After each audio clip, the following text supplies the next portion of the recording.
एक घर के अंदर देवरानी और जेठानी बड़े ही प्रेम पूर्वक रहती हैं। उनके पति जो होते हैं वो कामकाज के जरिए ज़्यादातर बाहर ही रहा करते हैं। घर पर देवरानी जेठानी इतने प्रेम पूर्वक रहती हैं कि मानो जैसे वो एक सहेली हों। और फिर एक दिन ऐसा आता है, जो छोटी वाली देवरानी होती है उसको एक लड़के से प्यार हो जाता है।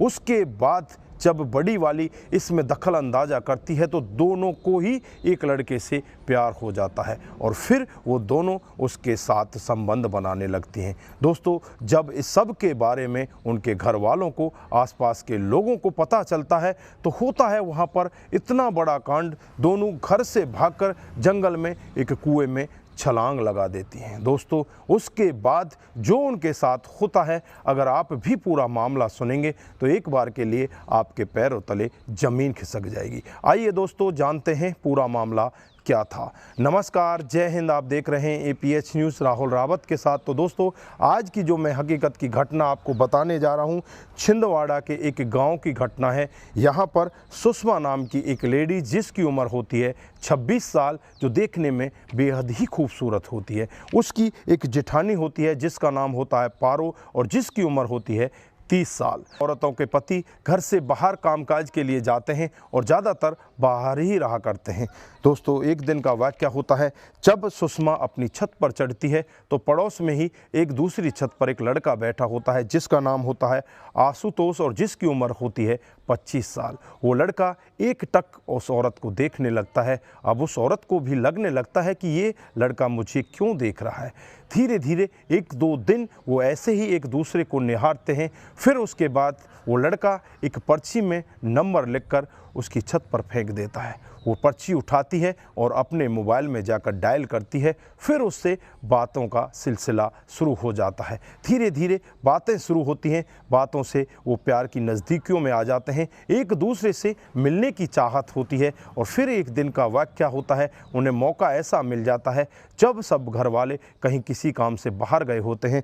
घर पर सुषमा अकेली होती है। फिर वो पड़ोस में रहने वाले आशुतोष को अपने घर बुलाती है और घर बुलाकर उसके साथ में संबंध बनाती है। दोस्तों, ये पहला दिन होता है। उसके बाद धीरे धीरे ऐसे ही समय बीतता रहता है और एक दिन का वाक़या होता है, जब सुषमा उस लड़के के साथ होती है तो उसकी जेठानी, जिसका नाम पारो होता है, वो ये सारा वाक़या अपनी आँखों से देख लेती है। आँखों से देखने के बाद वो दोनों सिमट कर एक कोने के अंदर बैठ जाते हैं और हाथ जोड़कर कहने लगते हैं कि हमें क्षमा कर दो, हमसे बहुत बड़ी गलती हुई है। इस पर जेठानी उन्हें डांटती नहीं है, उनसे एक ही बात कहती है कि जो ये लड़का है, जो तुम्हारे साथ ये कर रहा है, ये मेरे साथ भी करे तो मैं सब कुछ भूल जाऊंगी। मैं समझूंगी कि मैंने कुछ देखा ही नहीं है।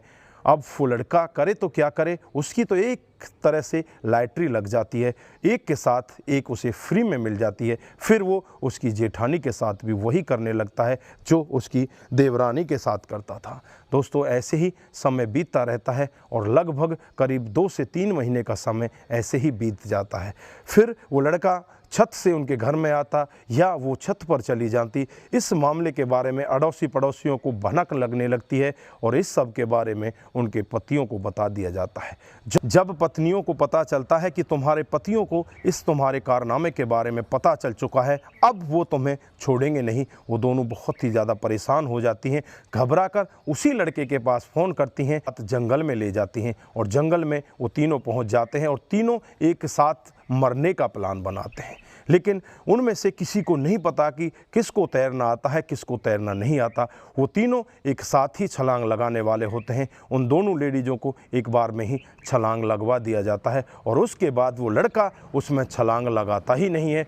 नीचे की तरफ झुकता ज़रूर है, लेकिन वहाँ से चुपचाप फरार हो जाता है। अब वो नीचे कुएं में पड़ी हुई दोनों औरतें तड़फने लगती हैं, चिल्लाने लगती हैं, अपनी जान की भीख मांगने लगती हैं, लेकिन वो लड़का उन्हें बचाता ही नहीं है। चुपचाप वहाँ से गांव की तरफ आ जाता है और जब गांव में आ जाता है, अगले ही दिन जैसे ही गांव के लोग बाग खेतों की तरफ जाकर देखते हैं तो कुएं के अंदर जब झांक कर देखा जाता है तो 2 डेड बॉडी उन्हें वहाँ पर दिखाई देती हैं। आनन फानन में ही हजारों की भीड़ वहाँ पर इकट्ठा हो जाती है। पुलिस को वहाँ पर बुलाया जाता है। पुलिस डेड बॉडियों को निकालकर कब्जे में लेकर उन्हें पोस्टमार्टम के लिए भेज देती है और जांच पड़ताल में लग जाती है। जब जांच पड़ताल की जाती है, आसपास के लोगों से पूछा जाता है तो पता चलता है कि पड़ोस में ही रहने वाला एक लड़का जिसका नाम आशुतोष है, उसके अवैध संबंधों में ये दोनों औरतें थीं।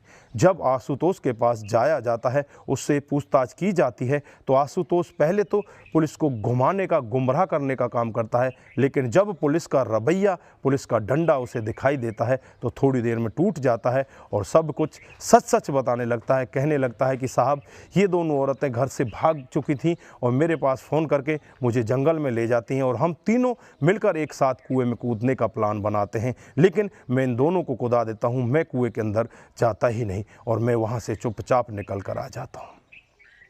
जब ये पूरा मामला पुलिस भी सुन रही होती है, आसपास के लोग भी सुन रहे होते हैं, सब ये मामला सुनकर दंग रह जाते हैं कि किस तरह से एक अवैध प्रेम प्रसंग का इस तरह से अंत हो जाता है। जो उन औरतों के पति होते हैं वो भी रोने लगते हैं और कहने लगते हैं कि हमने इनके लिए क्या कसर छोड़ रखी थी, इनके प्यार में कौन सी कसर थी और इनके खाने पीने में या इनके पास कौन सी ऐसी चीज़ थी जो नहीं थी जिसकी वजह से इन्हें बाहर जाना पड़ा। लेकिन अपनी हवस के चक्कर में ये दोनों औरतें इतना गलत काम कर जाती हैं। दोस्तों, यहाँ पर आप क्या कहना चाहते हैं? इधर जो आशुतोष होता है उसके खिलाफ तमाम धाराएं लगा ली जाती हैं और धाराएं लगाने के बाद उसे जेल के अंदर बंद कर दिया जाता है। जो आसपास के लोग होते हैं उनमें भी एक प्रकार का भय बैठ जाता है। वो यही कहने लगते हैं कि पता नहीं हमारा समाज किस तरफ जा रहा है। एक शादीशुदा औरत, वो भी एक इस तरह के लड़के के साथ दो ऐसे कुएं में कूद सकती हैं। दोस्तों, वहाँ पर भी माहौल अफरा तफरी का ही होता है। तो आप यहाँ पर क्या कहना चाहते हैं? आपकी जो भी राय है एक बार कमेंट बॉक्स में ज़रूर दीजिएगा। दोस्तों, इस घटनाक्रम को सुनाने का उद्देश्य किसी को बरगलाना, किसी को बहकाना, किसी पर किसी प्रकार का दबाव बनाना नहीं है। हमारा उद्देश्य बस यही है कि आप लोग जागरूक हों और ऐसे क्राइम के बारे में जाने जो डे बाई डे हमारे समाज में बढ़ते जा रहे हैं। दोस्तों, आज के लिए बस इतना ही। फिर मिलते हैं किसी नए मोड़ के साथ। तब तक के लिए आप अपना ख्याल रखें, अपने परिवार का ख्याल रखें, सतर्क रहें, सावधान रहें और ऐसे क्राइम को अपने आसपास ना होने दें।